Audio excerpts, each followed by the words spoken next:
Yeah, he didn't trust any of the elites because of the heretics. Oh. But then he sent them to destroy the heretics, and the elites destroyed the heretics for them. Yeah, but they still didn't trust the elites. Or at the very least, Truth didn't, because the elites... Truth has always had, like, a secret... Because he was just like, man, if the elites can be turned against me, I need a new race that can't be turned against me.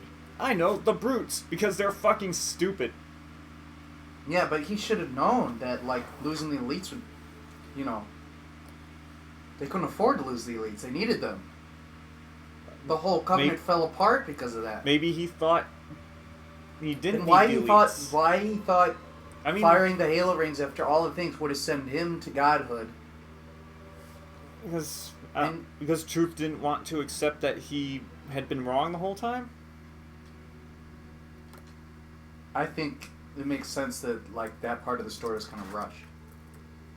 They couldn't flesh out the motivations of Truth. It's funny because he's like a third of the game. Like, if a third of the campaign was cut, I'm glad it was, because Halo 2 is long enough.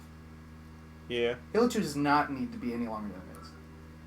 It did not feel like it was... It felt like a very good length. Halo 2, honestly, is the longest campaign in all of Halo. It has 13 playable missions. Yeah. I was like... Yeah, it probably was too ambitious. Too much. People would have complained it was too long, I bet. If it was like a third longer, I'd be like, holy crap. This is too damn long.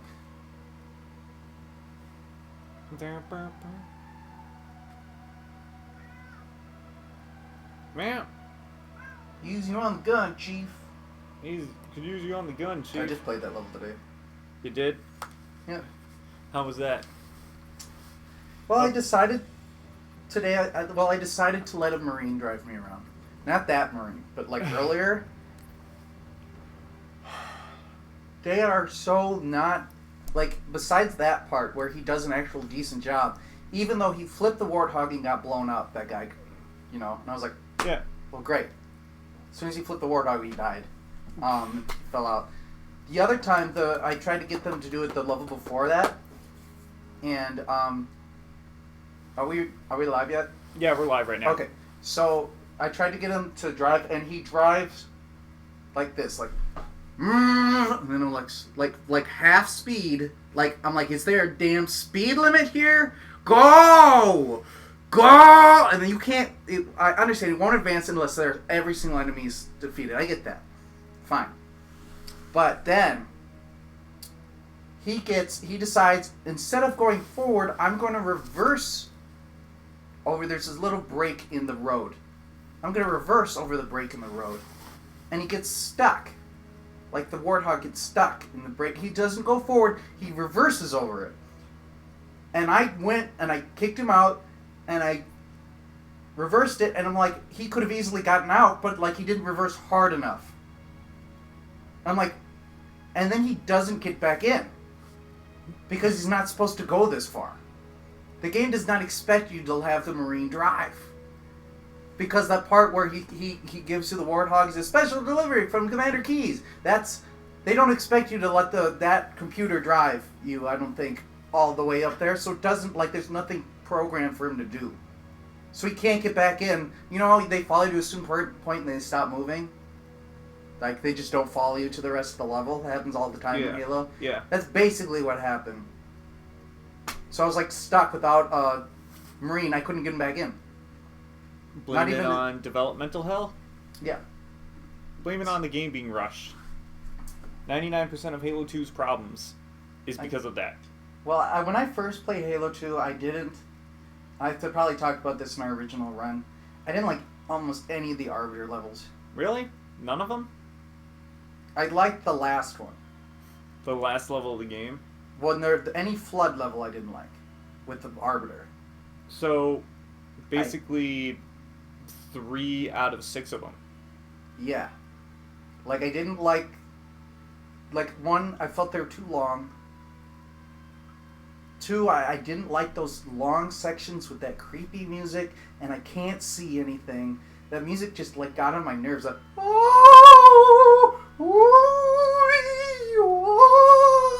just like, I can't even, like, what is this shit moaning that's going on? And I kept getting so lost. Like, the level is pretty confusing if you, like, I got really lost. And, like, the one part where, like, I don't even know where we are. I asked, like, on the video, there's this, like, where you and I got, like, turned around for a little bit with the hot glowy, like, looks like a crash ship, but you can't even tell what it is.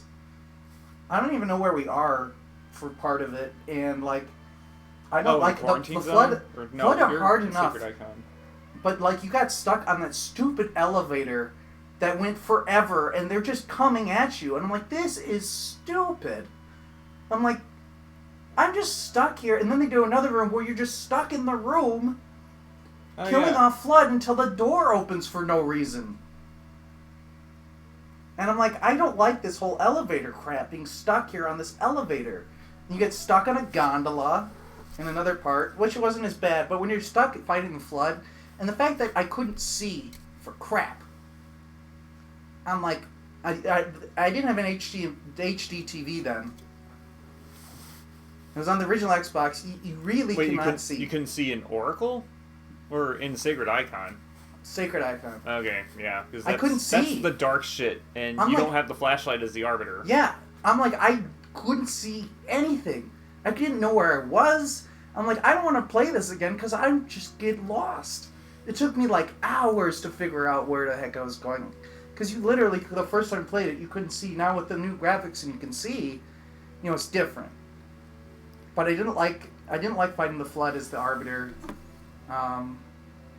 The campaign was good. It wasn't as replayable. I didn't feel like the multiplayer was what made it for me. I know that was the first online game. Play with my cousin online. I mean, talking to people, getting in a party. Oh, you know what was cool? That they never edited back. Hold on, the stream's gonna go offline. Something wrong with my audio.